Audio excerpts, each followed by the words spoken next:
Naples, Italy. If Napoli is going to win its first Serie A title in nearly 3 decades, the southern club is going to have to overcome 2 significant weaknesses. Napoli's fragile bench and vulnerability in the air were both exposed in a 4-2 loss to Manchester City in the Champions League on Wednesday.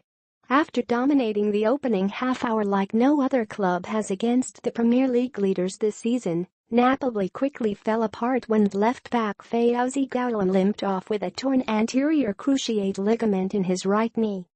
Without a left-back replacement, Napoli coach Maurizio Sarri put on 35-year-old substitute Christian Maggio on the right and moved Elseid Hysaj to the left. Ghoulam's runs had been instrumental leading up to Lorenzo Insigne's opener for Napoli. Immediately after his departure, City wingers Raheem and Leroy Sane started to impose themselves on the flanks.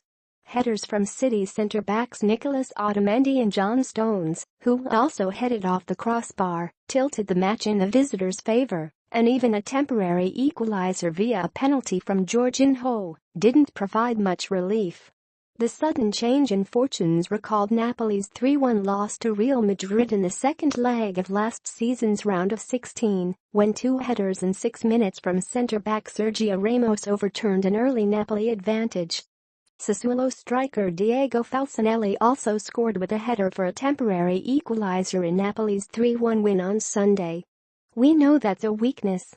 We need to work on it," Sarri said. "But we also need to realize who we are. Our physical stature enables us to be creative and skillful." Centre-backs Raul Albiol and Kalidou Koulibaly are Napoli's only tall and physically imposing players. Diminutive forwards Insigne, Jose Calagian and Dries Mertens run circles around defenders but don't have much to contribute when defending dead ball situations. With Koulibaly picking up a late yellow card that will rule him out of Napoli's next Champions League match against Shakhtar Donetsk, headers will be even more of a concern. "We need to be more attentive and play with more guile," Napoli captain Marek Hamsik said. Napoli had an aerial threat in Arkadiusz Milik, but the Poland centre-forward went down in September with his second long-term injury in 2 seasons. Milik's absence means that Sarri has no replacement for Mertens, who is used as a false 9. When the transfer market reopens in January, Napoli will likely call in centre-forward Roberto Inglese, who is on loan at Chievo Verona.